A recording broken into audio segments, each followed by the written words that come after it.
सतनाम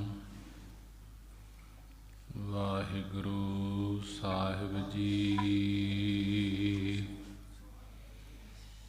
सतनाम वाहिगुरु साहिब जी।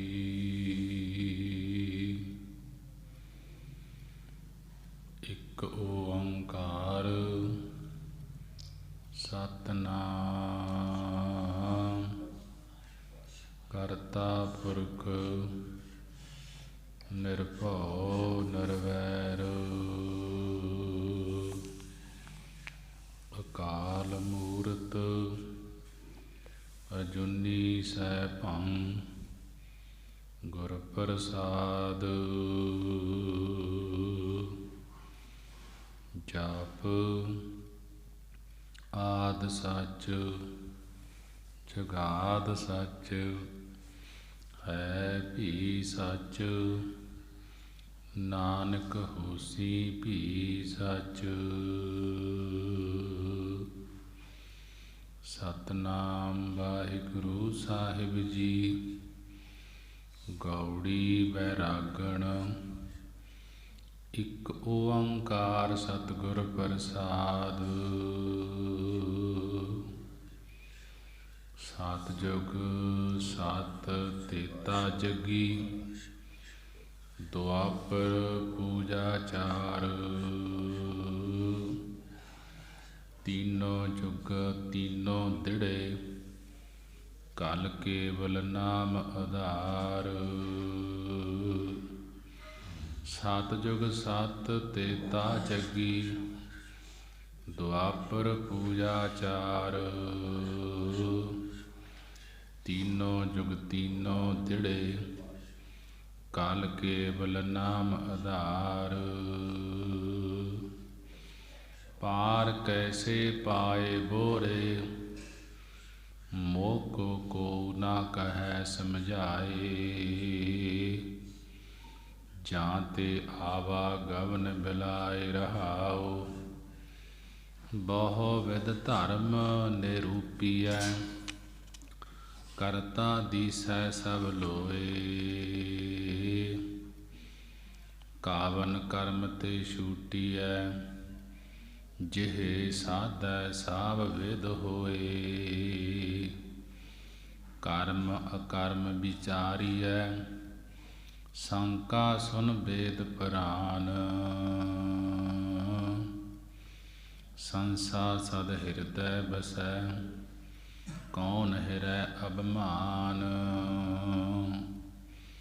बाहर उदक पखारिया घट भीतर विविध विकार। शुद्ध कवन पर होए वो सुच कुंचर विध व्यवहार। राव परगास रजनी जथा गत जानत सब संसार। पार समानो तांबो छूहे कनक होत नहीं वार। परम परस गुर भेटिया पूर्व लिखत ललाट। उन मन मन मन ही मिले छुटकत बज्र कपाट। भगत जुगत मत सच करी भरम बंधन काट बिकार। सोई बास रस मन मिले गुण निर्गुण एक विचार।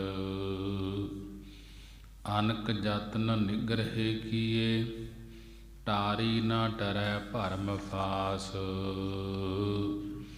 प्रेम भगत नहीं उपजै ताते रविदास उदास। प्रेम भगत नहीं उपजै ताते रविदास उदास।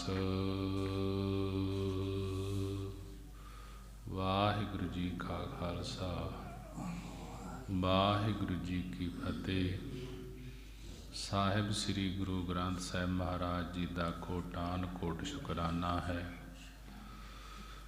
ਕਿ ਗੁਰੂ ਨੇ ਬੜੀ ਹੀ ਰਹਿਮਤ ਕਿਰਪਾ ਕੀਤੀ ਹੈ। ਸੰਗਤਾਂ ਨੂੰ ਅੰਮ੍ਰਿਤ ਵੇਲੇ ਦੇ ਖੁੱਲ੍ਹੇ ਦਰਸ਼ਨ ਦੀਦਾਰੇ ਬਖਸ਼ੇ ਹਨ। ਆਓ ਅੰਮ੍ਰਿਤ ਵੇਲੇ ਦੀ ਸੰਭਾਲ ਕਰਦੇ ਹੋਏ ਸਾਹਿਬ ਸ੍ਰੀ ਗੁਰੂ ਗ੍ਰੰਥ ਸਾਹਿਬ ਮਹਾਰਾਜ ਜੀ ਦੇ ਦਰਸ਼ਨ ਦੀਦਾਰੇ ਕਰਦੇ ਹੋਏ ਗੁਰੂ ਦਰਬਾਰ ਦੇ ਅੰਦਰ ਹਾਜ਼ਰੀਆਂ ਭਰਦੇ ਹੋਏ ਮਨ ਬਿਰਤੀਆਂ ਨੂੰ ਇਕਾਗਰ ਕਰਦੇ ਹੋਏ ਗੁਰੂ ਦੀ ਬਾਣੀ ਦੀ ਵਿਚਾਰ ਸ਼ਰਵਣ ਕਰਦੇ ਹੋਏ ਸਾਹਿਬ ਸ੍ਰੀ ਗੁਰੂ ਗ੍ਰੰਥ ਸਾਹਿਬ ਮਹਾਰਾਜ ਜੀ ਨੂੰ ਸੀਸ ਝੁਕਾਉਂਦੇ ਹੋਏ ਸਾਰੀ ਸੰਗਤ ਗੱਜ ਕੇ ਫਤਿਹ ਬੁਲਾਉਣਾ ਕਰੀਏ ਜੀ। ਵਾਹਿਗੁਰੂ ਜੀ ਕਾ ਖਾਲਸਾ, ਵਾਹਿਗੁਰੂ ਜੀ ਕੀ ਫਤਿਹ।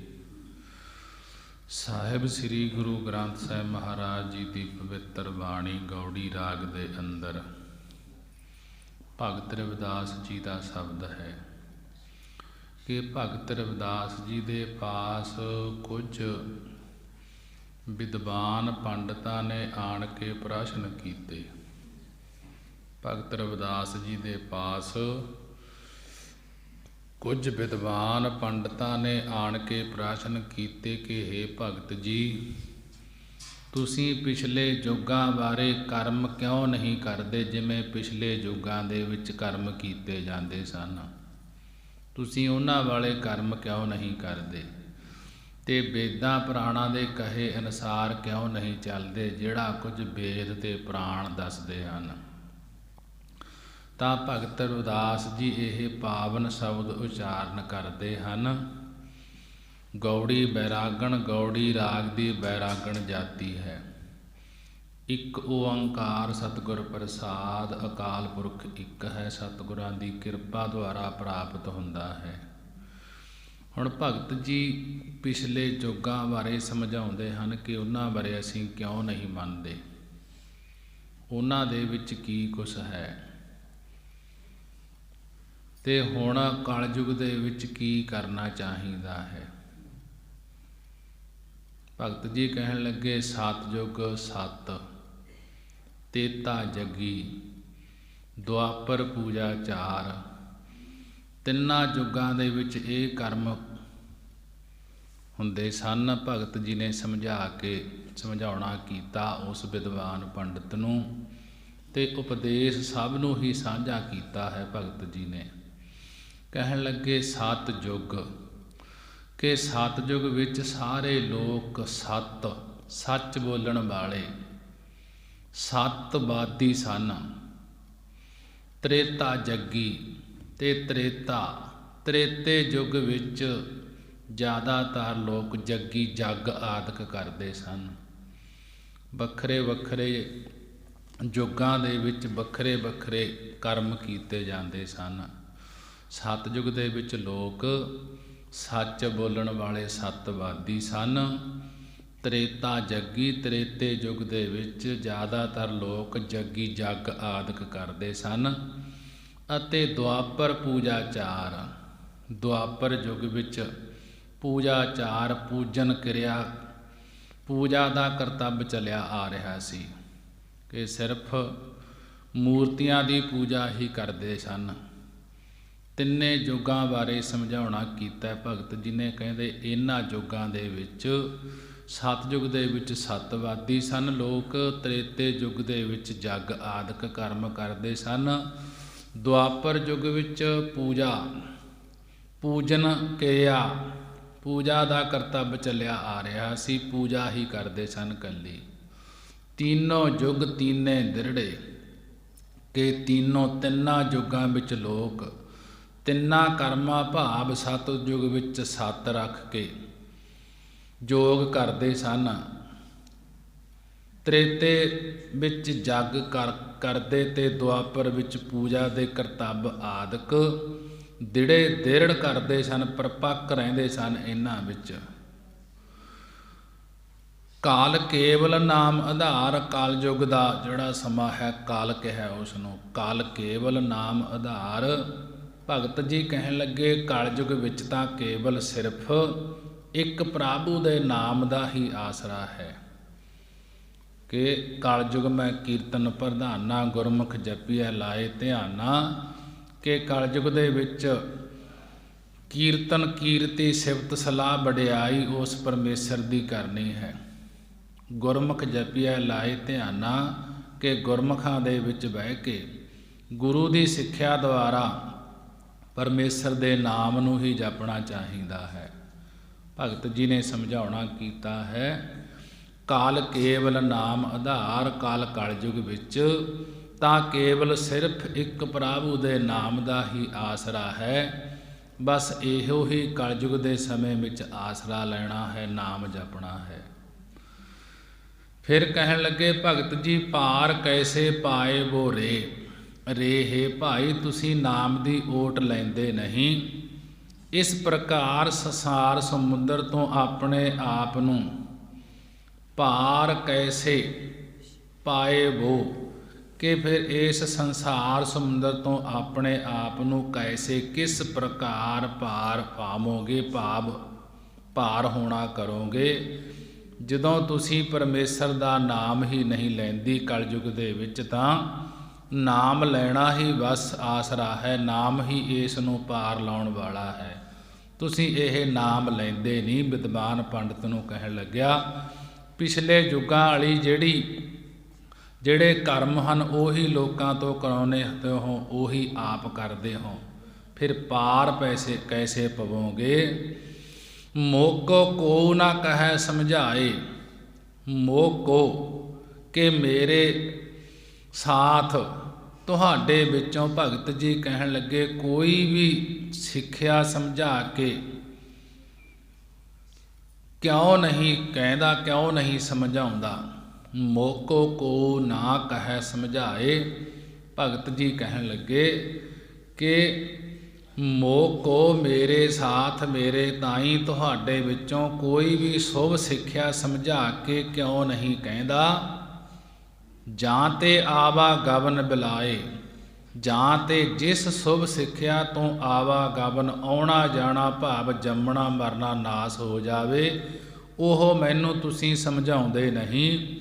ਕਿਰਿਆ ਕਰਮ ਜੋ ਕਰਮ ਕਾਂਡ ਹਨ ਇਹਨਾਂ ਦੇ ਵਿੱਚ ਪਾਉਣਾ ਚਾਹੁੰਦੇ ਹੋ ਕਿ ਇਸ ਤੋਂ ਤਰਨ ਦਾ ਕੋਈ, ਇਸ ਤੋਂ ਪਾਰ ਹੋਣ ਦੀ ਸੰਸਾਰ ਸਮੁੰਦਰ ਤੋਂ ਕੋਈ ਮੈਨੂੰ ਸਿੱਖਿਆ ਨਹੀਂ ਦਿੰਦਾ, ਕਿ ਉਸੇ ਕਰਮਾਂ ਦੇ ਵਿੱਚ ਹੀ ਜਿਹੜੇ ਪਿਛਲੇ ਯੁੱਗਾਂ ਦੇ ਵਿੱਚ ਹੋ ਰਹੇ ਸੀ ਉਹਨਾਂ ਬਾਰੇ ਹੀ ਸਮਝਾਈ ਜਾਂਦੇ ਹੋ। ਭਗਤ ਜੀ ਅੱਗੇ ਕਹਿਣ ਲੱਗੇ, ਰਹਾਓ ਵਿਸ਼ਰਾਮ ਦੇ ਕੇ, ਬਹੁ ਵਿਦ ਧਰਮ ਨਿਰੂਪੀਐ, ਕਰਤਾ ਦੀਸੈ ਸਭ ਲੋਏ। ਭਗਤ ਜੀ ਕਹਿਣ ਲੱਗੇ, ਹੇ ਭਾਈ ਤੁਹਾਡੇ ਸ਼ਾਸਤਰਾਂ ਵਿੱਚ ਵੀ ਬਹੁਤ ਤਰੀਕਿਆਂ ਨਾਲ ਧਰਮ ਦਾ ਨਿਰੂਪਿਆ ਕਥਨ ਕੀਤਾ ਗਿਆ ਹੈ। ਵਿਦਵਾਨ ਪੰਡਤਾਂ ਨੂੰ ਕਹਿਣ ਲੱਗਿਆ, ਭਗਤ ਰਵਿਦਾਸ ਜੀ ਬਹੁਵਿਧ ਧਰਮ ਨਿਰੂਪਿਆ, ਕਿ ਇਹ ਭਾਈ ਤੁਹਾਡੇ ਸ਼ਾਸਤਰਾਂ ਵਿੱਚ ਵੀ ਬਹੁਵਿਧ ਬਹੁਤ ਤਰੀਕਿਆਂ ਨਾਲ ਧਰਮ ਦਾ ਨਿਰੂਪਿਆ ਕਥਨ ਕੀਤਾ ਗਿਆ ਹੈ। ਜਿਵੇਂ ਬ੍ਰਾਹਮਣ ਦੇ ਤਾਈਂ ਵੇਦ ਆਦਿਕ ਪੜ੍ਹਨਾ ਪੜ੍ਹਾਉਣਾ, ਤੇ ਖੱਤਰੀ ਲਈ ਜੱਗ ਕਰਨਾ, ਬੈਸ ਲਈ ਖੇਤੀ ਆਦਿਕ ਕਰਨੀ, ਅਤੇ ਸ਼ੂਦਰ ਲਈ ਪਰਾਈ ਸੇਵਾ ਆਦਿਕ ਕਰਨੀ। ਇਹਨਾਂ ਕਰਮਾਂ ਨੂੰ ਕਰਦੇ ਹੋਏ ਸਾਰੇ ਲੋਕ ਦਿਸ ਰਹੇ ਹਨ, ਪਰ ਇਹ ਤੁਸੀਂ ਹੀ ਲੋਕ ਇਹਨਾਂ ਕਰਮਾਂ ਵਿੱਚ ਲਾਏ ਹੋਏ ਹਨ। ਕਿਸੇ ਨੂੰ ਵੀ ਸੰਸਾਰ ਤੋਂ ਪਾਰ ਹੋਣ ਦੀ ਗੱਲ ਨਹੀਂ ਦੱਸਦੇ, ਕਿਉਂਕਿ ਉਹਨਾਂ ਸਮਿਆਂ ਦੇ ਵਿੱਚ ਇਹ ਬ੍ਰਾਹਮਣ ਲੋਕ ਜੋ ਰਾਜੇ ਸਨ ਜਾਂ ਦੇਸ਼ ਨੂੰ ਆਪਣੇ ਕੰਟਰੋਲ ਦੇ ਵਿੱਚ ਚਲਾਉਂਦੇ ਸਨ, ਉਹਨਾਂ ਨੇ ਹੀ ਇਹ ਸਿੱਖਿਆ ਦਿੱਤੀ ਹੋਈ ਸੀ। ਜਿਵੇਂ ਬ੍ਰਾਹਮਣ ਦੇ ਤਾਈਂ ਵੇਦ ਪੜ੍ਹਨਾ ਪੜ੍ਹਾਉਣਾ, ਬਸ ਉਹਨਾਂ ਨੇ ਆਪਣਾ ਵੇਦ ਪੜ੍ਹਨੇ ਤੇ ਪੜ੍ਹਾਉਣੇ ਇੱਥੇ ਹੀ ਆਪਦੀ ਉਪਜੀਵਿਕਾ ਚਲਾਈ ਜਾਂਦੇ ਸਨ। ਦੂਸਰੇ ਲੋਕਾਂ ਨੂੰ ਤੇ ਉਹਨਾਂ ਨੂੰ ਉਹਨਾਂ ਦੀ ਸੇਵਾ ਦੇ ਵਿੱਚ, ਉਹਨਾਂ ਦੇ ਕੰਮਾਂ ਦੇ ਵਿੱਚ ਲਾਇਆ ਹੋਇਆ ਸੀ। ਆਪ ਬ੍ਰਾਹਮਣ ਲੋਕ ਵੇਦ ਪੜ੍ਹਦੇ ਸੀ ਤੇ ਪੜ੍ਹਾਉਣਾ ਕਰਦੇ ਸੀ। ਖੱਤਰੀ ਲਈ ਜੰਗ ਕਰਨਾ, ਅੱਧੇ ਲੋਕ ਐਸੇ ਕੱਢੇ ਹੋਏ ਸਨ ਜਿਹੜੇ ਉਹਨਾਂ ਸਰਮਾਏਦਾਰ ਉਹਨਾਂ ਰਾਜਿਆਂ ਦੇ ਜੰਗ ਕਰਨ ਵਾਸਤੇ ਉਹਨਾਂ ਦਾ ਨਾਮ ਖੱਤਰੀ ਰੱਖ ਦਿੱਤਾ।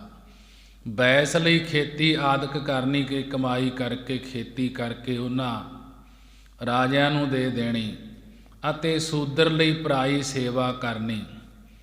ਇਹਨਾਂ ਕਰਮਾਂ ਨੂੰ ਕਰਦੇ ਹੋਏ ਉਹ ਲੋਕ ਦਿਸ ਰਹੇ ਸਨ, ਉਹਨਾਂ ਦੇ ਅਧੀਨ ਹੋਏ ਇਹੀ ਕੰਮ ਕਰੀ ਜਾਂਦੇ ਸਨ। ਇਹਨਾਂ ਕਰਮਾਂ ਦੇ ਵਿੱਚ ਹੀ ਇਹਨਾਂ ਨੇ ਫਸਾਇਆ ਹੋਇਆ ਸੀ।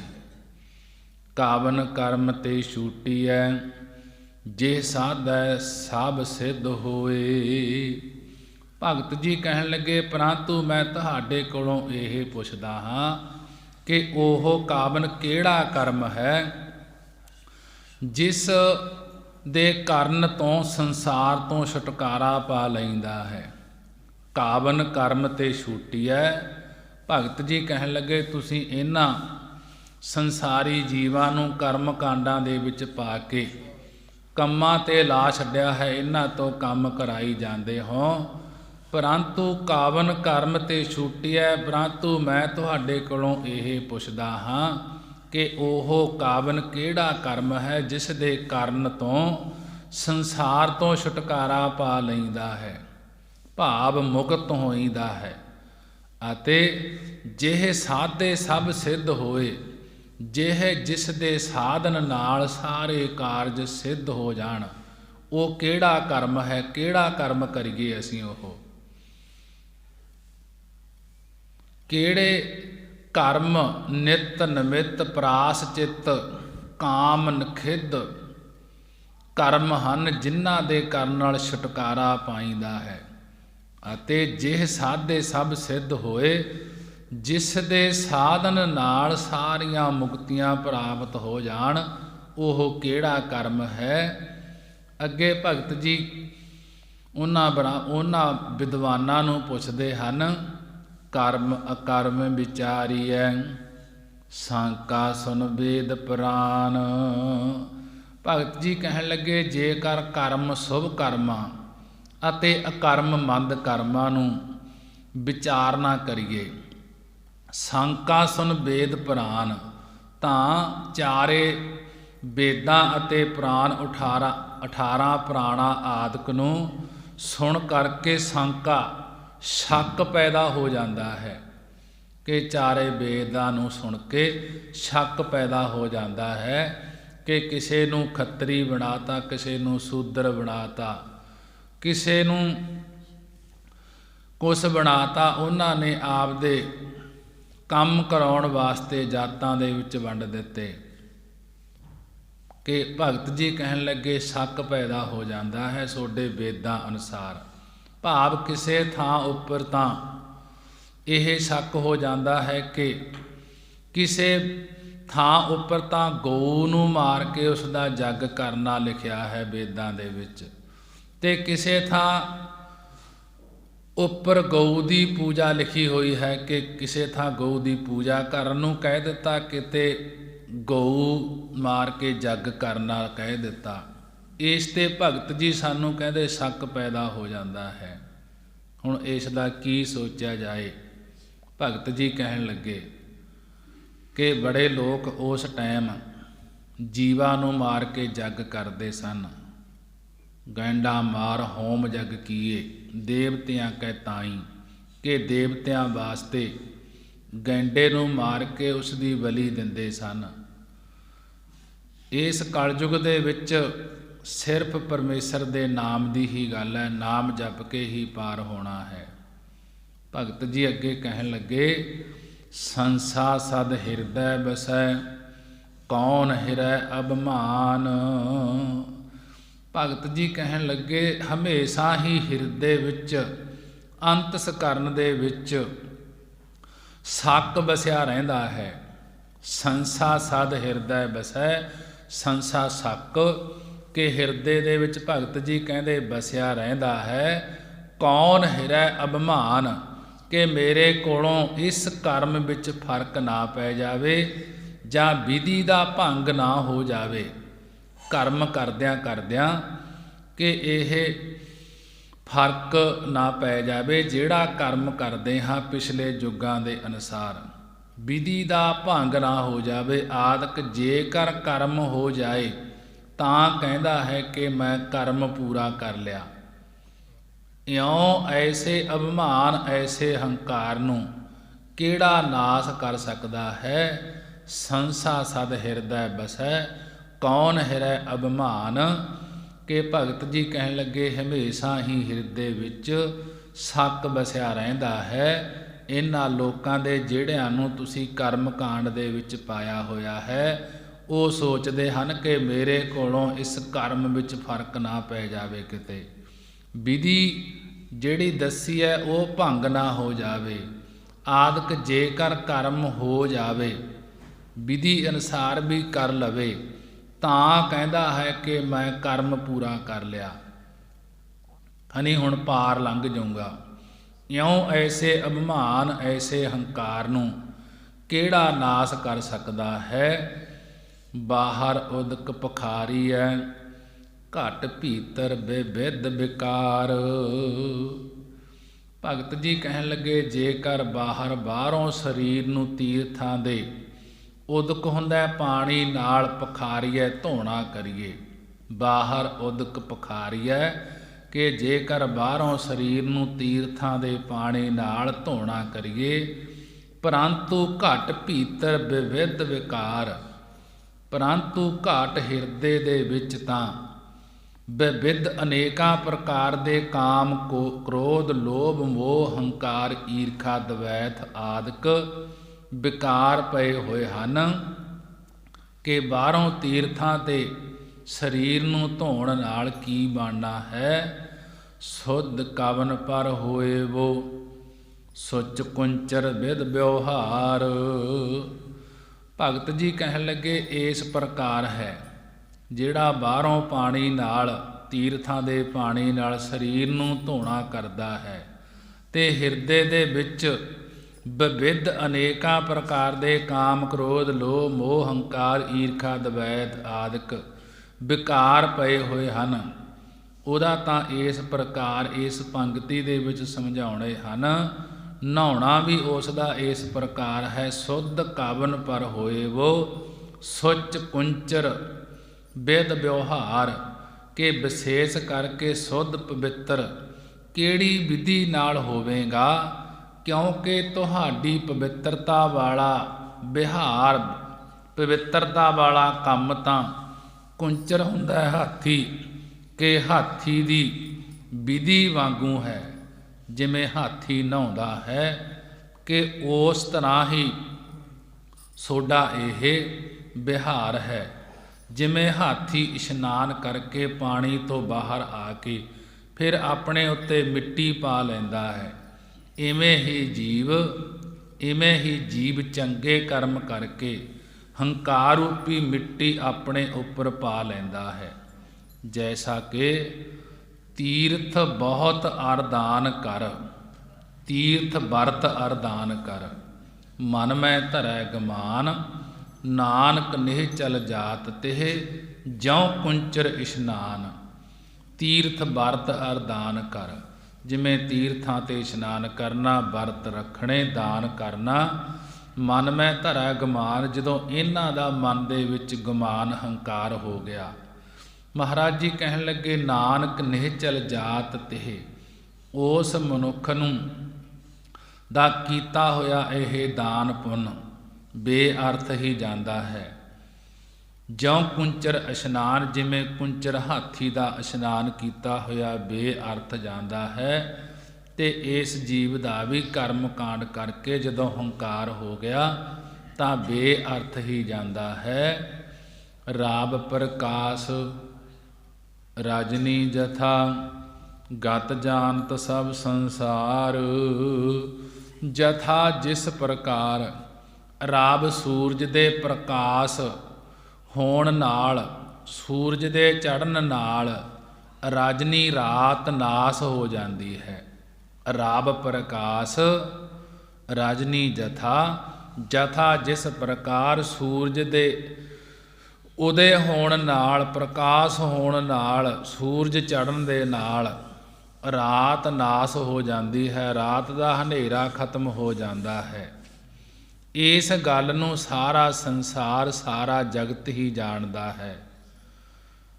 ਇਉਂ ਪਰਮੇਸ਼ਰ ਦੇ ਅਪਰੋਖ ਗਿਆਨ ਰੂਪੀ ਸੂਰਜ ਦੇ ਚੜ੍ਹਨ ਨਾਲ ਅਵਿਦਿਆ ਰੂਪੀ ਰਾਤ ਨਾਸ ਹੋ ਜਾਂਦੀ ਹੈ ਅਤੇ ਸਾਰੇ ਸੰਸਾਰ ਸਾਰੇ ਜਗਤ ਵਿੱਚ ਉਸ ਪਰਮੇਸ਼ਰ ਨੂੰ ਵਿਆਪਕ ਜਾਣਨਾ, ਪਰਮੇਸ਼ਰ ਨੂੰ ਵਿਆਪਕ ਜਾਣ ਲੈਂਦਾ ਹੈ। ਪਾਰਸ ਮਾਨੋ ਤਾਂਬੋ ਛੂਹੇ, ਕਨਕ ਹੋਤ ਨਹੀਂ ਬਾਰ। ਪਾਰਸ ਮਾਨੋ ਤਾਂਬੋ ਛੂਹੇ, ਇਉਂ ਮੰਨਣਾ ਕਰੋ ਕਿ ਜਦੋਂ ਪਾਰਸ ਨਾਲ ਤਾਂਬੋ ਤਾਂਬਾ ਛੂਹੇ ਛੂਹ ਜਾਵੇ, ਤਾਂਬਾ ਨਾਲ ਘਸ ਜਾਵੇ, ਤਾਂ ਉਸ ਨੂੰ ਕਨਕ ਸੋਨਾ ਹੋਣ ਨੂੰ ਦੇਰ ਨਹੀਂ ਲੱਗਦੀ। ਪਾਰਸ ਮਾਨੋ ਤਾਂਬੋ ਛੂਹੇ, ਕਨਕ ਹੋਤ ਨਹੀਂ ਬਾਰ। ਕਿ ਇਹ ਮੰਨਣਾ ਕਰੋ ਜਦੋਂ ਪਾਰਸ ਨਾਲ ਤਾਂਬਾ ਛੂਹ ਜਾਵੇ ਤਾਂ ਉਸ ਨੂੰ ਕਨਕ ਸੋਨਾ ਹੋਣ ਨੂੰ ਦੇਰੀ ਨਹੀਂ ਲੱਗਦੀ। ਇਸੇ ਪ੍ਰਕਾਰ ਇਹ ਮੰਨਣਾ ਕਰੋ ਕਿ ਜਦੋਂ ਪਾਰਸ ਰੂਪੀ ਗੁਰੂ ਦੇ ਨਾਲ ਜਗਿਆਸੂ ਰੂਪੀ ਤਾਂਬਾ ਛੂਹ ਜਾਂਦਾ ਹੈ, ਗੁਰੂ ਦੇ ਨਾਲ ਲੱਗ ਜਾਂਦਾ ਹੈ, ਤਦੋਂ ਉਸ ਨੂੰ ਕਨਕ ਸੋਨੇ ਦੀ ਨਿਆਈ ਸੁੱਧ ਬ੍ਰਹਮ ਰੂਪ ਹੋਣ ਵਿੱਚ ਦੇਰੀ ਨਹੀਂ ਲੱਗਦੀ। ਪਰਮ ਪਰਸ ਗੁਰ ਭੇਟੀਐ, ਪੂਰਬ ਲਿਖਤ ਲਿਲਾਟ। ਪਰਮ ਪਰਸ ਗੁਰ ਭੇਟੀਐ, ਪ੍ਰੰਤੂ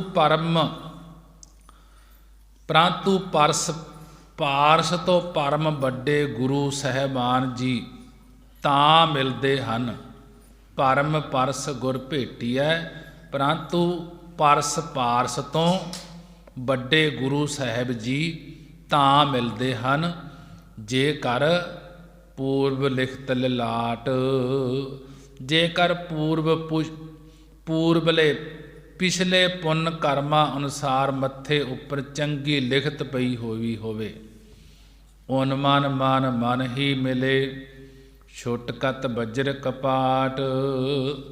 ਓਨ ਮਾਨ ਮਾਨ ਮਨ ਹੀ ਮਿਲੇ, ਜਿਨ੍ਹਾਂ ਨੇ ਆਪਣੇ ਮਨ ਆਪਣੇ ਅੰਤਸਕਰਨ ਨੂੰ ਸੰਸਾਰ ਵੱਲੋਂ ਓਨ ਮਨ ਉਲਟਾ ਲਿਆ ਹੈ, ਉਹਨਾਂ ਦਾ ਮਨ, ਉਹਨਾਂ ਦਾ ਹਿਰਦਾ ਉਲਟ ਕੇ ਸ਼੍ਰੋਮਣੀ ਪਰਮੇਸ਼ਰ ਦੇ ਮੰਤਰ ਵਿੱਚ ਨਿਸ਼ਚੇ ਕਰਕੇ ਮਿਲ ਜਾਂਦਾ ਹੈ।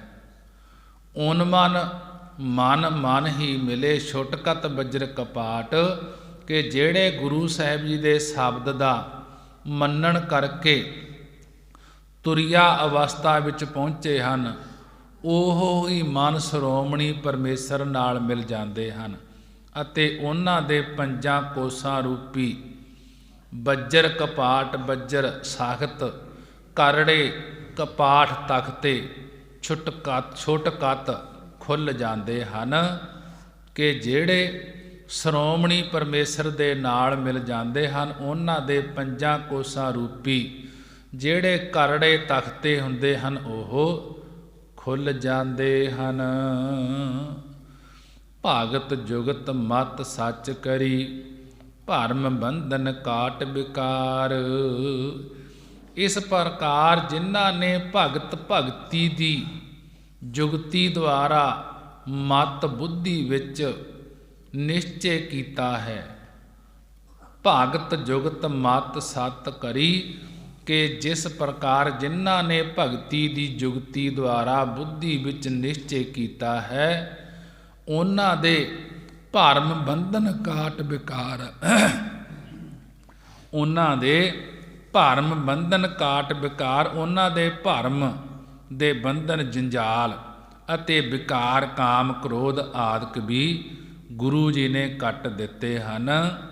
ਸੋਈ ਬਸ ਰਸ ਮਨ ਮਿਲੇ, ਗੁਣ ਨਿਰਗੁਣ ਏਕ ਵਿਚਾਰ। ਸੋਈ ਉਹੀ ਪਰਮੇਸ਼ਰ ਗੁਰਮੰਤਰ ਰੂਪ ਹੋ ਕੇ ਜਦੋਂ ਹਿਰਦੇ ਵਿੱਚ ਵਸ ਗਿਆ। ਸੋਈ ਬਸ ਰਸ ਮਨ ਮਿਲੇ, ਸੋਈ ਉਹੀ ਪਰਮੇਸ਼ਰ ਗੁਰਮੰਤਰ ਰੂਪ ਹੋ ਕੇ ਜਦੋਂ ਹਿਰਦੇ ਵਿੱਚ ਵਸ ਗਿਆ, ਤਾਂ ਉਸ ਦੇ ਕਰਕੇ ਹਿਰਦੇ ਵਿੱਚ ਰਸ ਮਨ ਮਿਲੇ, ਰਸ ਪ੍ਰੇਮ ਪੈਦਾ ਹੋ ਗਿਆ ਅਤੇ ਪ੍ਰੇਮ ਕਰਕੇ ਮਨ ਵਿੱਚੋਂ, ਹਿਰਦੇ ਵਿੱਚੋਂ ਸ਼੍ਰੋਮਣੀ ਪਰਮੇਸ਼ਰ ਮਿਲ ਪਿਆ। ਅਤੇ ਉਦੋਂ ਹੀ ਪਰਮੇਸ਼ਰ ਦੇ ਗੁਣ ਨਿਰਗੁਣ ਏਕ ਵਿਚਾਰ, ਕਿ ਉਦੋਂ ਹੀ ਪਰਮੇਸ਼ਰ ਦੇ ਗੁਣ ਸਰਗੁਣ ਸਰੂਪ ਅਤੇ ਨਿਰਗੁਣ ਸਰੂਪ ਇੱਕੋ ਰੂਪ ਹੀ ਵਿਚਾਰ ਪ੍ਰਾਪਤ ਹੋ ਗਈ।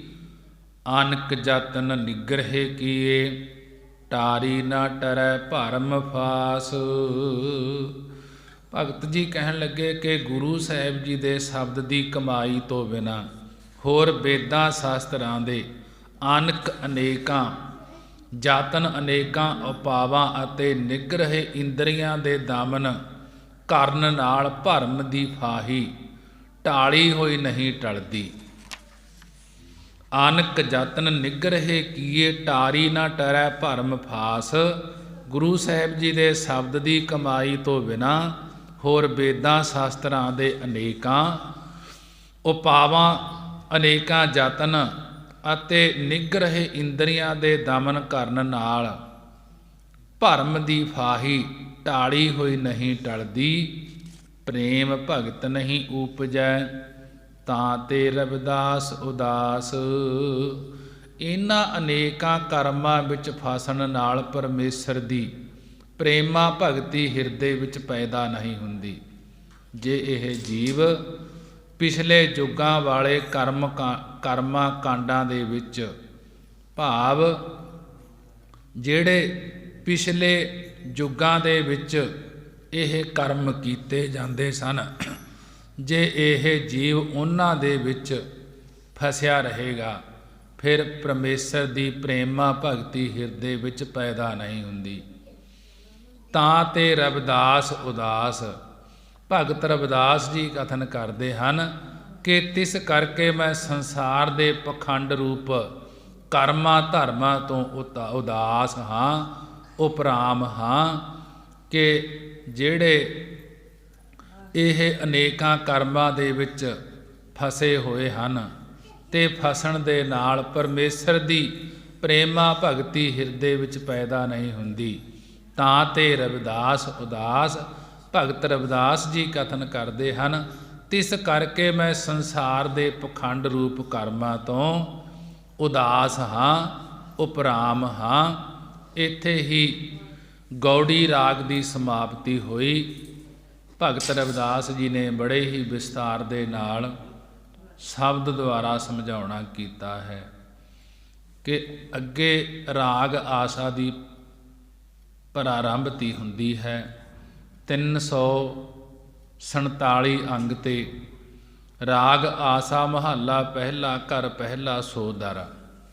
ਇਹ ਗੁਰੂ ਨਾਨਕ ਦੇਵ ਮਹਾਰਾਜ ਜੀ ਦਾ ਸੋ ਦਰ ਉਚਾਰਨ ਕੀਤਾ ਹੋਇਆ ਹੈ ਆਸਾ ਰਾਗ ਦੇ ਅੰਦਰ, ਕਿ ਜਿਸ ਸਮੇਂ ਜਗਤ ਸ੍ਰੀ ਗੁਰੂ ਨਾਨਕ ਦੇਵ ਸਾਹਿਬ ਮਹਾਰਾਜ ਜੀ ਸਮੇਰ ਪਰਬਤ ਤੇ ਸਿੱਧਾ ਨਾਲ ਚਰਚਾ ਕਰਕੇ ਪ੍ਰਹਿਲਾਦ ਅਤੇ ਧਰੂ ਆਦਿਕ ਭਗਤਾਂ ਨਾਲ ਬਚਨ ਵਿਲਾਸ ਕਰਦੇ ਹੋਏ ਸੱਚਖੰਡ ਵਿੱਚ ਪਹੁੰਚੇ, ਤਾਂ ਉੱਥੇ ਪਰਮੇਸ਼ਰ ਦੀ ਮਹਿਮਾ ਉਚਾਰਨ ਕੀਤੀ ਗੁਰੂ ਨਾਨਕ ਦੇਵ ਮਹਾਰਾਜ ਜੀ ਨੇ। ਫਿਰ ਜਦੋਂ ਸਤਿਗੁਰੂ ਜੀ ਬੇਬੇ ਨਾਨਕੀ ਜੀ ਨੂੰ ਮਿਲੇ, ਤਦ ਬੇਬੇ ਨਾਨਕੀ ਜੀ ਦੇ ਪੁੱਛਣ ਤੋਂ ਕਿ ਮਹਾਰਾਜ ਆਪ ਬੇਰੀ ਨਦੀ ਦੁਆਰਾ ਕਿੱਥੇ ਗਏ ਸੀ, ਤਾਂ ਸਤਿਗੁਰੂ ਜੀ ਨੇ, ਗੁਰੂ ਨਾਨਕ ਦੇਵ ਮਹਾਰਾਜ ਜੀ ਨੇ ਕਿਹਾ ਸੀ ਕਿ ਅਸੀਂ ਪਰਮੇਸ਼ਰ ਦੇ ਦਰ ਸੱਚਖੰਡ ਵਿੱਚ ਗਏ ਸੀ। ਫਿਰ ਬੇਬੇ ਨਾਨਕੀ ਜੀ ਨੇ ਪੁੱਛਿਆ ਕਿ ਉਸ ਪਰਮੇਸ਼ਰ ਦਾ ਦਰ ਘਰ ਕਿਹੋ ਜਿਹਾ ਹੈ। ਤਦੋਂ ਸਤਿਗੁਰੂ ਗੁਰੂ ਨਾਨਕ ਦੇਵ ਜੀ ਨੇ ਬੇਬੇ ਨਾਨਕੀ ਜੀ ਦੇ ਪਰਥਾਏ ਆਸਾ ਰਾਗ ਵਿੱਚ ਇਹ ਤੀਜਾ ਸੋਦਰ ਉਚਾਰਨ ਕੀਤਾ ਹੈ। ਪਹਿਲਾਂ ਮੰਗਲ ਉਚਾਰਨ ਕਰਦੇ ਹੋਏ ਫਿਰ ਸ਼ਬਦ ਦਾ ਸਿਰਲੇਖ ਦੇ ਕੇ ਪਰਮੇਸ਼ਰ ਦੇ ਦਰ ਘਰ ਦਾ ਕਥਨ ਕਰਦੇ ਹਨ।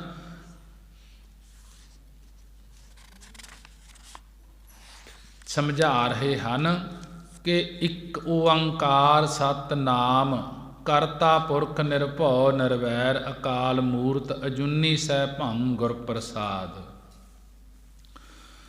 ਇੱਕ ਓੰਕਾਰ, ਓੰਕਾਰ ਅਕਾਲ ਪੁਰਖ ਇੱਕ ਹੈ।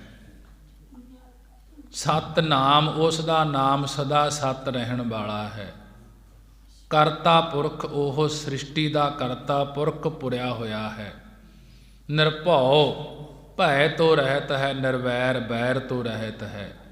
ਅਕਾਲ ਮੂਰਤ ਕਾਲ ਤੋਂ ਰਹਿਤ ਉਸ ਦੀ ਹਸਤੀ ਹੈ। ਅਜੂਨੀ ਜੂਨਾਂ ਦੇ ਵਿੱਚ ਨਹੀਂ ਆਉਂਦਾ। ਸੈ ਭੰਗ ਸੁਤੇ ਸਿੱਧ ਪ੍ਰਕਾਸ਼ ਹੈ। ਗੁਰ ਪ੍ਰਸਾਦ ਗੁਰਾਂ ਦੀ ਕਿਰਪਾ ਦੁਆਰਾ ਪ੍ਰਾਪਤੀ ਹੁੰਦੀ ਹੈ ਉਸ ਪਰਮੇਸ਼ਰ ਦੀ। ਉਸ ਤੋਂ ਬਾਅਦ ਗੁਰੂ ਨਾਨਕ ਦੇਵ ਮਹਾਰਾਜ ਜੀ ਨੇ ਮੰਗਲਾਚਰਨ ਉਚਾਰਨ ਕਰਦੇ ਹੋਏ ਬਾਣੀ ਉਚਾਰਨ ਕੀਤੀ ਹੈ। ਸੋ ਦਰ ਤੇਰਾ ਕੇਹਾ ਸੋ ਘਰ ਕੇਹਾ ਜਿਤ ਬਹਿ ਸਰਬ ਸੰਭਾਲੇ।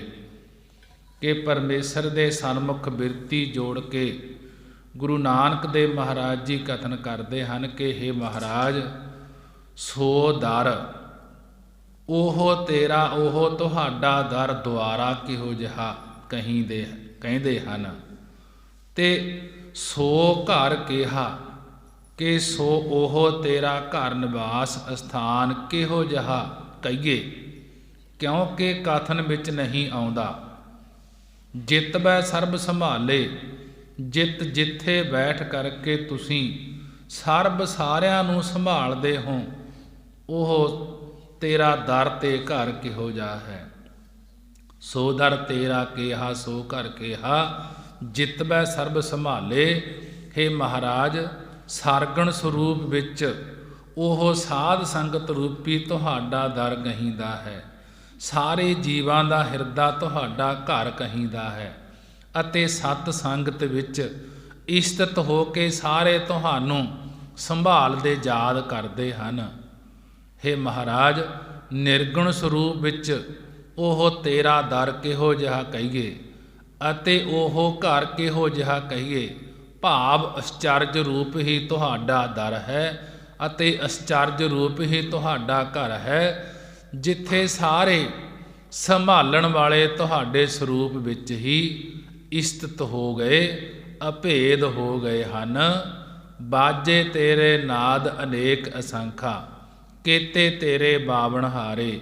ਹੇ ਮਹਾਰਾਜ, ਤੁਹਾਡੇ ਬਾਜੇ ਸਾਜ਼ ਵੀ ਅਨੇਕ ਬੇਅੰਤ ਹਨ ਅਤੇ ਨਾਦ ਸ਼ਬਦ ਧੁਨ ਵੀ ਅਸੰਖਾ ਅਣਗਿਣਤ ਹਨ। ਨਾਦ ਸ਼ਬਦਾਂ ਨੂੰ ਵਜਾਉਣ ਵਾਲੇ ਵੀ ਅਨੇਕਾਂ ਹਨ ਅਤੇ ਉਹਨਾਂ ਬਾਜਿਆਂ ਨਾਦਾਂ ਦੀਆਂ ਆਵਾਜ਼ਾਂ ਵੀ ਅਣਗਿਣਤ ਹੀ ਹਨ। ਹੇ ਮਹਾਰਾਜ, ਤੁਹਾਡੇ ਜੀਵਾ ਰੂਪੀ ਬਾਜੇ ਵੀ ਅਨੇਕਾਂ ਹਨ ਤੇ ਨਾਦ ਧੁਨੀਆਂ ਰੂਪੀ ਉਹਨਾਂ ਦੇ ਮਿੱਠੇ ਕੌੜੇ ਦਰਮਿਆਨੇ ਸੁਭਾਅ ਵੀ ਅਨੇਕਾਂ ਅਸੰਖ ਅਣਗਿਣਤ ਹਨ। ਕੇਤੇ ਤੇਰੇ ਬਾਵਣ ਹਾਰੇ, ਕੇਤੇ ਕਿਤਨੇ ਹੀ ਤੁਹਾਡੇ ਬਾਜਿਆਂ ਨੂੰ ਬਾਵਣ ਹਾਰੇ ਵਜਾਉਣ ਵਾਲੇ। ਕਿੰਨਰ ਜਸ ਗੰਧਰਵ ਆਦਿਕ ਗਵਈਏ ਹਨ, ਕੇਤੇ ਤੇਰੇ ਰਾਗ ਪਰੀ ਸਿਓ ਕਹੀ ਹੈ, ਕੇਤੇ ਤੇਰੇ ਗਾਵਣ ਹਾਰੇ।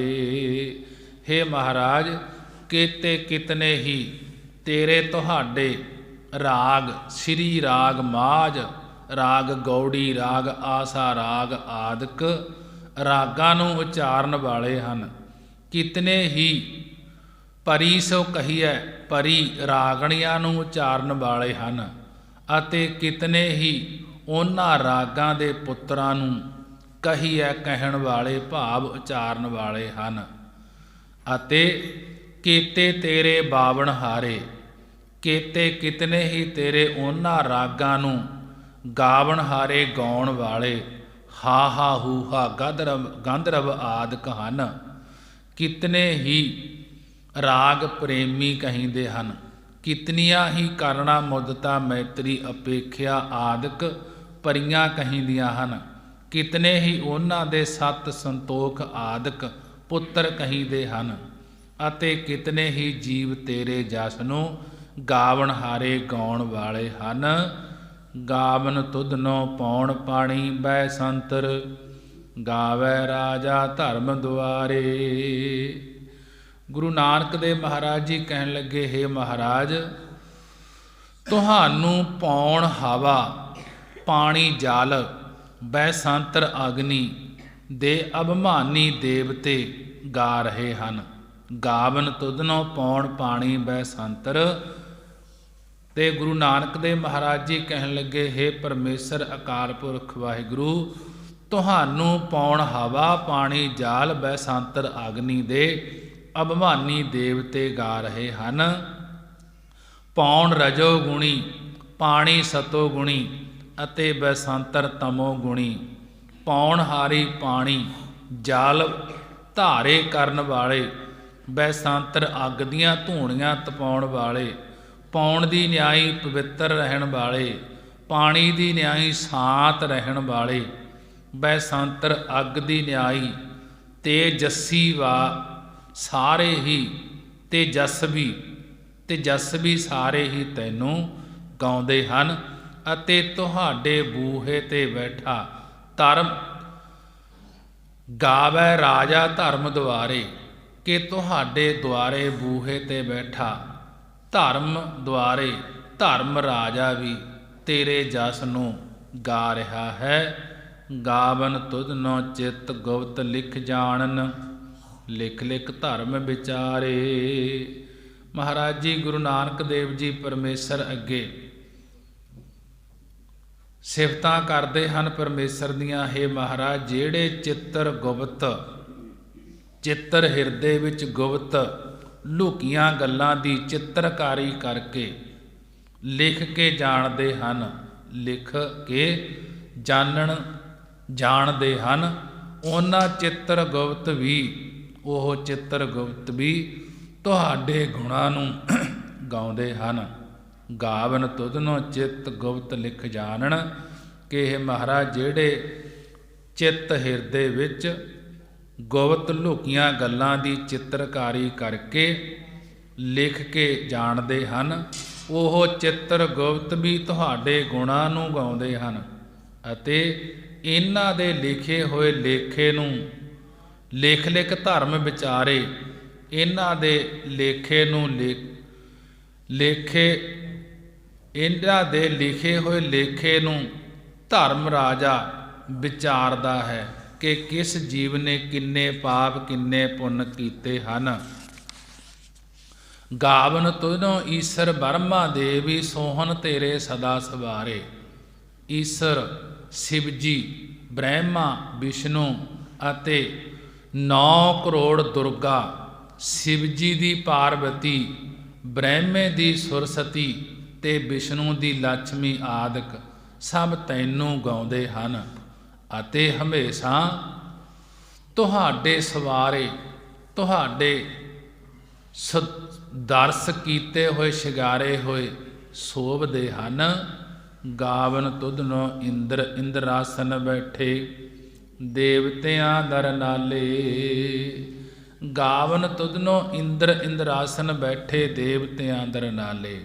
ਹੇ ਮਹਾਰਾਜ, ਤੁਹਾਡੇ ਜਸ ਨੂੰ ਇੰਦਰ ਦੇਵਤਾ ਇੰਦਰਾਸਨ, ਇੰਦਰ ਦੇ ਸਿੰਘਾਸਣ ਤੇ ਬੈਠੇ ਇਸ਼ਟ ਹੋਇਆ 33 ਕਰੋੜ ਦੇਵਤਿਆਂ ਦੇ ਦਲ ਸਮੇਤ ਸਾਰੇ ਹੀ ਗਾ ਰਹੇ ਹਨ। ਗਾਵਨ ਤੁਧਨੋਂ ਸਿੱਧ ਸਮਾਧੀ ਅੰਦਰ, ਗਾਵਨ ਤੁਧਨੋਂ ਸਾਧ ਵਿਚਾਰੇ। ਹੇ ਮਹਾਰਾਜ, ਸਿੱਧ ਸਿੱਧੀਆਂ ਨੂੰ ਪ੍ਰਾਪਤ ਕਰਨ ਵਾਲੇ 84 ਸਿੱਧ ਸਮਾਧੀ ਅੰਦਰ, ਕਿ ਸਮਾਧੀ ਧਿਆਨ ਦੇ ਅੰਦਰ, ਧਿਆਨ ਦੇ ਵਿੱਚ ਇਸਤਿਤ ਹੋ ਕੇ ਤੁਹਾਡੇ ਜਸ ਨੂੰ ਗਾਉਂਦੇ ਹਨ। ਸਿੱਧੀਆਂ ਨੂੰ ਪ੍ਰਾਪਤ ਕਰਨ ਵਾਲੇ 84 ਸਿੱਧ ਧਿਆਨ ਦੇ ਵਿੱਚ ਇਸਤਿਤ ਹੋ ਕੇ ਤੁਹਾਡੇ ਜਸ ਨੂੰ ਗਾਉਂਦੇ ਹਨ। ਅਤੇ ਗਾਵਨ ਤੁਧਨੋਂ ਸਾਧ ਵਿਚਾਰੇ, ਤੇ ਵਿਚਾਰੇ ਵਿਚਾਰਵਾਨ ਸਾਧੂ ਮਹਾਤਮਾ ਵੀ ਤੁਹਾਡੇ ਜਸ ਨੂੰ ਗਾਉਂਦੇ ਹਨ। ਗਾਵਨ ਤੁਧਨੋਂ ਜਤੀ ਸਤੀ ਸੰਤੋਖੀ, ਗਾਵਨ ਤੁਧਨੋਂ ਵੀਰ ਕਰਾਰੇ। ਹੇ ਮਹਾਰਾਜ, ਜਤੀ ਜਤ ਧਾਰਨ ਵਾਲੇ 6 ਜਤੀ ਹੋਏ ਨਾ। ਨੰਬਰ 1 ਗੋਰਖਨਾਥ, ਭੈਰੋਂ, ਲਛਮਣ, ਹਨੂਮਾਨ, ਦੱਤਾਤਰੇਊ, ਭੀਸ਼ਮ ਪਿਤਾਮਾ। ਇਹ ਸਤੀ ਸੱਤ ਪ੍ਰਤੱਗੀ, ਦਸ਼ਰਥ ਤੇ ਹਰੀ ਚੰਦ ਵਰਗੇ ਦਾਨੀ ਸਤੀ, ਸਤੀਆ ਅਨਸੂਈਆ ਸੀਤਾ ਆਦਿਕ ਵਰਗੀਆਂ ਅਤੇ ਚੁਣਕ ਰਿਖੀ ਵਰਗੇ ਸੰਤੋਖੀ ਸੰਤੋਖ ਧਾਰੀ ਤੈਨੂੰ ਗਾਉਂਦੇ ਹਨ।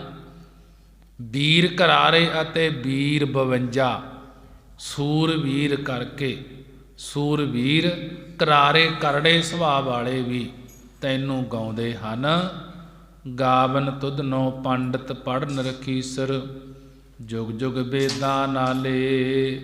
ਹੇ ਮਹਾਰਾਜ, ਬਿਆਸ ਰਿਸ਼ੀ ਵਰਗੇ ਪੰਡਤ ਵਿਦਵਾਨ ਆਦਿਕ, ਉਹਨਾਂ ਤੋਂ ਅੱਗੇ ਪੜ੍ਹਨ ਵਾਲੇ ਜੈ ਮੁਨੀ ਵਰਗੇ ਅਤੇ ਗੌਤਮ ਰਿਸ਼ੀ ਵਰਗੇ ਵੇਦਾਂ ਦੀਆਂ ਰਿਚਾ ਉਚਾਰਨ ਵਾਲੇ ਰਖੀਸਰ ਰਿਸ਼ੀ ਰਾਜ ਆਦਿਕ ਤੈਨੂੰ ਗਾਉਂਦੇ ਹਨ। ਅਤੇ ਜੁਗ ਜੁਗ ਵੇਦਾਂ ਨਾਲੇ, ਜੁਗ ਜੁਗ ਚਾਰੇ ਯੁੱਗਾਂ ਦੇ ਚਾਰੇ ਅਵਤਾਰਾਂ ਅਤੇ ਚਾਰੇ ਵੇਦਾਂ ਦੇ ਨਾਲੇ ਚਾਰੇ ਵੇਦਾਂ ਦੇ ਸਮੇਤ ਤੈਨੂੰ ਗਾਉਂਦੇ ਹਨ। ਸਤਿਯੁਗ ਵਿੱਚ ਬ੍ਰਾਹਮਣਾਂ ਦਾ ਰਾਜ ਸੀ, ਸਤਿਯੁਗ ਵਿੱਚ ਬ੍ਰਾਹਮਣਾਂ ਦਾ ਰਾਜ ਸੀ। ਹੰਸਾ ਅਵਤਾਰ ਸੀ ਅਤੇ ਸਾਮ ਵੇਦ ਸੀ। ਤ੍ਰੇਤੇ ਵਿੱਚ ਖੱਤਰੀਆਂ ਦਾ ਰਾਜ ਸੀ। ਰਾਮ ਅਵਤਾਰ ਅਤੇ ਰਿਗ ਵੇਦ ਸੀ। ਦੁਆਪਰ ਵਿੱਚ ਬੈਸਾਂ ਦਾ ਰਾਜ ਸੀ। ਕ੍ਰਿਸ਼ਨ ਅਵਤਾਰ ਹੋਇਆ ਸੀ ਅਤੇ ਜੁਜਰ ਵੇਦ ਸੀ। ਕਲਯੁਗ ਵਿੱਚ ਸੂਦਰਾਂ ਦੇ ਰਾਜ ਵਿੱਚ ਕਲਕੀ ਅਵਤਾਰ ਕਲੰਕੀ ਅਵਤਾਰ ਹੋਵੇਗਾ। ਕਲਯੁਗ ਵਿੱਚ ਸੂਦਰਾਂ ਦੇ ਰਾਜ ਵਿੱਚ ਕਲੰਕੀ ਅਵਤਾਰ ਹੋਵੇਗਾ ਅਤੇ ਅਥਰਵਣ ਵੇਦ ਹੈ। ਇਉਂ ਚਾਰੇ ਯੁੱਗਾਂ ਦੇ ਵੇਦਾਂ ਦੇ ਮਹਾਤਮਾ ਨਾਲ ਚਾਰ ਅਵਤਾਰ ਗਾਉਂਦੇ ਹਨ। ਗਾਵਨ ਤੁਧਨੋ ਮੋਹਣੀਆਂ ਮਨ ਮੋਹਨ ਸੁਰਗ ਮਸ ਪਿਆਲੇ। ਹੇ ਪਰਮੇਸ਼ਰ, ਪੁਰਖਾਂ ਦੇ ਹਿਰਦੇ ਨੂੰ ਮੋਹ ਲੈਣ ਵਾਲੀਆਂ ਮੋਹਣੀਆਂ ਇਸਤਰੀਆਂ ਵੀ ਤੈਨੂੰ ਗਾਉਂਦੀਆਂ ਹਨ ਅਤੇ ਸੁਰਗ ਮਸ ਪਿਆਲੇ, ਸੁਰਗ ਸਵਰਗ ਲੋਕ ਦੀਆਂ ਅਪੱਛਰਾਂ, ਮੱਛ ਮਾਰ ਲੋਕ ਦੀਆਂ ਚਿਤਵਨੀਆਂ ਪਦਮਨੀਆਂ ਆਦਿਕ ਅਤੇ ਪਿਆਲੇ ਪਾਤਾਲ ਲੋਕ ਦੀਆਂ ਨਾਗ ਕੰਨਿਆ ਆਦਿਕ ਵੀ ਤੇਰੇ ਜਸ ਨੂੰ ਗਾਉਂਦੀਆਂ ਹਨ। ਗਾਵਨ ਤੁਧਨੋ ਰਤਨ ਉਪਾਏ ਤੇਰੇ ਜੇਤੇ ਅਠਤੜ ਤੀਰਥ ਨਾਲੇ। ਗਾਵਨ ਤੁਧਨੋ ਰਤਨ ਉਪਾਏ ਤੇਰੇ ਜੇਤੇ। ਇੱਥੇ ਵਿਸ਼ਰਾਮ ਹੈ ਕਿ ਗੁਰੂ ਨਾਨਕ ਦੇਵ ਮਹਾਰਾਜ ਜੀ ਸਮਝਾ ਰਹੇ ਹਨ, ਹੇ ਮਹਾਰਾਜ, ਗਾਵਨ ਤੁਧਨੋ ਰਤਨ ਉਪਾਏ ਤੇਰੇ ਜੇਤੇ। ਜੇਤੇ ਜਿਤਨੇ ਵੀ ਤੇਰੇ ਤੁਹਾਡੇ ਪੈਦਾ ਕੀਤੇ ਹੋਏ ਰਤਨ, 14 ਰਤਨ ਆਪਣੇ ਜੌਹਰ ਦਿਖਾਣ ਰੂਪੀ ਗਾ ਰਹੇ ਹਨ ਕਿ ਸਾਨੂੰ ਵੀ ਪਰਮੇਸ਼ਰ ਨੇ ਪੈਦਾ ਕੀਤਾ ਹੈ। 68 ਤੀਰਥ ਨਾਲੇ ਕਿ 68 68 ਤੀਰਥ ਅਤੇ ਉਸ ਦੇ ਨਾਲ ਬਸਣ ਵਾਲੇ ਸਾਧੂ ਮਹਾਤਮਾ ਵੀ ਤੈਨੂੰ ਗਾਉਂਦੇ ਹਨ। ਗਾਵਨ ਤੁਧਨੋ ਜੋਧ ਮਹਾਬਲ ਸੂਰਾ, ਗਾਵਨ ਤੁਧਨੋ ਖਾਣੀ ਚਾਰੇ। ਹੇ ਮਹਾਰਾਜ, ਤੁਧਨੋ ਤੁਹਾਨੂੰ ਜੋਧ ਰਥੀ ਜਿਹੜਾ 100 ਜਾਂ 1000 ਨਾਲ ਮੁਕਾਬਲਾ ਕਰਦਾ ਹੈ, ਮਹਾਬਲੀ ਮਹਾਰਥੀ ਜਿਹੜਾ 10,000 ਨਾਲ ਮੁਕਾਬਲਾ ਕਰਦਾ ਹੈ, ਅਤੇ ਸੂਰਾ ਅਤਿਰਥੀ ਜਿਹੜਾ ਅਣਗਿਣਤ ਫੌਜ ਨਾਲ ਮੁਕਾਬਲਾ ਕਰਦਾ ਹੈ, ਉਹ ਯੋਧਾ ਹੈ ਜਿਸ ਨੇ ਕੁਸੰਗਤ ਤੋਂ ਆਪਣਾ ਸਰੀਰ ਬਚਾਇਆ ਹੈ। ਮਹਾਬਲੀ ਉਹ ਹੈ ਜਿਸ ਨੇ ਖੋਟੀ ਸੰਗਤ ਤੋਂ ਆਪਣਾ ਸਰੀਰ ਬਚਾਇਆ ਹੈ, ਉਹ ਮਹਾਬਲੀ ਹੈ। ਉਹ ਹੈ ਜਿਸ ਨੇ 10 ਇੰਦਰੀਆਂ ਤੇ ਕਾਬੂ ਪਾਇਆ ਹੈ। ਅਤੇ ਸੂਰਮਾ ਉਹ ਹੈ ਜਿਸ ਨੇ ਆਪਣੇ ਮਨ ਦੇ ਅਨੰਤ ਸੰਕਲਪਾਂ ਉੱਪਰ ਫਤਿਹ ਪਾਉਣਾ ਕੀਤਾ ਹੈ। ਕਿ ਯੋਧਿਆਂ ਦੀ ਨਿਆਈ ਸ਼ਰਾਵਣ ਕਰਨ ਵਾਲੇ, ਮਹਾਬਲੀਆਂ ਦੇ ਨਿਆਈ ਮੰਨਣ ਕਰਨ ਵਾਲੇ ਅਤੇ ਸੂਰਮੇ ਦੀ ਨਿਆਈ ਨਿਧਿਆਸਣ ਕਰਨ ਵਾਲੇ ਸਾਰੇ ਤੁਹਾਡੇ ਜਸ ਨੂੰ ਗਾਉਂਦੇ ਹਨ। ਅਤੇ ਗਾਵਨ ਤੁਧਨੋ ਖਾਣੀ ਚਾਰੇ ਕਿ ਤੁਹਾਨੂੰ ਚੌਹਾਂ ਖਾਣੀਆਂ ਦੇ ਜੀਵ ਵੀ ਗਾ ਰਹੇ ਹਨ। ਭਾਵ ਅੰਡਜ ਤੋਂ ਪੈਦਾ ਹੋਣ ਵਾਲੇ ਗਰੜ, ਕਾਗ, ਭਸੁੰਡ ਆਦਿਕ, ਜੇਰਜ ਤੋਂ ਪੈਦਾ ਹੋਣ ਵਾਲੇ ਮਨੁੱਖ ਆਦਿਕ ਜੀਵ, ਸੇਤਜ ਤੋਂ ਪੈਦਾ ਹੋਣ ਵਾਲੇ, ਮੁੜਕੇ ਤੋਂ ਪੈਦਾ ਹੋਣ ਵਾਲੇ ਮਸ਼ੋਦਰ, ਜੋ ਹਨੂਮਾਨ ਦੇ ਪਸੀਨੇ ਤੋਂ ਪੈਦਾ ਹੋਇਆ ਦਸੀਂਦਾ ਹੈ, ਆਦਿਕ ਅਤੇ ਉਤਭਜ ਤੋਂ ਪੈਦਾ ਹੋਣ ਵਾਲੇ ਕਲਪ, ਬ੍ਰਿਸ਼ ਆਦਿਕ ਸਾਰੇ ਖਾਣੀਆਂ ਦੇ ਜੀਵ ਤੈਨੂੰ ਗਾਉਂਦੇ ਹਨ। ਗਾਵਨ ਤੁਧਨੋਂ ਖੰਡ ਮੰਡਲ ਬ੍ਰਹਮੰਡਾ, ਕਰ ਕਰ ਰੱਖੇ ਤੇਰੇ ਧਾਰੇ। ਕਿ ਹੇ ਪਰਮੇਸ਼ਰ, ਤੁਹਾਨੂੰ ਖੰਡ 9 ਖੰਡਾਂ, ਮੰਡਲ, ਮੰਡਲਾਂ, ਦੇਸਾਂ ਅਤੇ ਬ੍ਰਹਮੰਡਾਂ ਦੇ ਸਾਰੇ ਜੀਵ ਗਾ ਰਹੇ ਹਨ। ਕਰ ਕਰ ਰੱਖੇ ਤੇਰੇ ਧਾਰੇ, ਜੋ ਤੇਰੇ ਤੁਹਾਡੇ ਹੀ ਪੈਦਾ ਕਰਕੇ ਅਤੇ ਪਾਲਣਾ ਕਰਕੇ ਰੱਖੇ ਹੋਏ ਹਨ ਤੇ ਤੁਹਾਡਾ ਹੀ ਉਹਨਾਂ ਨੂੰ ਆਸਰਾ ਹੈ। ਸੇਈ ਤੁਧਨੋਂ ਗਾਵਨ ਜੋ ਤੁਧ ਭਾਵਨ, ਰਤੇ ਤੇਰੇ ਭਗਤ ਰਸਾਲੇ। ਹੇ ਮਹਾਰਾਜ, ਉਹੀ ਤੁਹਾਡੇ ਜਸ ਤਾਈਂ ਗਾਉਂਦੇ ਹਨ, ਜਿਹੜੇ ਤੁਹਾਨੂੰ ਭਾ ਜਾਂਦੇ ਹਨ, ਚੰਗੇ ਲੱਗਦੇ ਹਨ, ਜੋ ਆਪ ਜੀ ਵਿੱਚ ਸਰਦਾ ਰੱਖਦੇ ਹਨ ਅਤੇ ਜੋ ਤੁਹਾਡੇ ਭਗਤ ਜਨ ਤੇਰੇ ਰੰਗ ਵਿੱਚ ਰੰਗੇ ਹੋਏ ਰਸਾਲੇ, ਰਸਾਂ ਦੇ ਘਰ ਬਣੇ ਹੋਏ ਹਨ, ਉਹ ਤੁਹਾਡੇ ਜਸ ਨੂੰ ਗਾ ਰਹੇ ਹਨ। ਹੋਰ ਕੀਤੇ ਤੁਧਨੋਂ ਗਾਵਨ, ਸੇ ਮੈਂ ਚਿਤ ਨ ਆਵਨ, ਨਾਨਕ ਕਿਆ ਵਿਚਾਰੇ। ਸਤਿਗੁਰੂ ਜੀ, ਗੁਰੂ ਨਾਨਕ ਦੇਵ ਜੀ ਸਮਝਾ ਰਹੇ ਹਨ, ਹੋਰ ਕੀਤੇ ਤੁਧਨੋਂ ਗਾਵਨ, ਹੋਰ ਵੀ ਕਿਤਨੇ ਹੀ ਤੁਹਾਡੇ ਜਸ ਨੂੰ ਗਾ ਰਹੇ ਹਨ। ਸੇ ਮੈਂ ਚਿਤ ਨ ਆਵਨ, ਕਿ ਉਹ ਮੈਂ ਮੇਰੇ ਚੇਤੇ ਵਿੱਚ ਨਹੀਂ ਆਉਂਦੇ। ਨਾਨਕ ਕਿਆ ਵਿਚਾਰੇ, ਨਾਨਕ ਸਤਿਗੁਰੂ ਨਾਨਕ ਦੇਵ ਮਹਾਰਾਜ ਜੀ ਕਥਨ ਕਰਦੇ ਹਨ ਕਿ ਉਹਨਾਂ ਦੀ ਕੀ ਵਿਚਾਰ ਕਰੀਏ, ਜਿਹੜੇ ਸਾਡੇ ਚੇਤੇ ਨਹੀਂ ਆਉਂਦੇ, ਉਹ ਵੀ ਤੁਹਾਨੂੰ ਗਾ ਰਹੇ ਹਨ। ਮਹਾਰਾਜ ਜੀ ਨੇ ਬੜੇ ਹੀ ਵਿਸਥਾਰ ਦੇ ਨਾਲ ਸਮਝਾਉਣਾ ਕੀਤਾ ਹੈ। ਸਮਾਂ ਹੋ ਚੁੱਕਿਆ ਹੈ। ਗੁਰਬਾਣੀ ਪੜ੍ਹਦਿਆਂ ਤੋਂ, ਵਿਚਾਰਾਂ ਕਰਦਿਆਂ ਤੋਂ ਇੱਕ ਨਹੀਂ ਅਨੇਕਾਂ ਹੀ ਭੁੱਲਾਂ ਹੋ ਜਾਂਦੀਆਂ ਹਨ। ਗੁਰੂ ਤੇ ਗੁਰੂ ਦੀ ਸੰਗਤ ਬਖਸ਼ਣਹਾਰ ਹੈ। ਹੋਈਆਂ ਭੁੱਲਾਂ ਦੀ ਖਿਮਾ। ਸਮਾਂ ਹੋ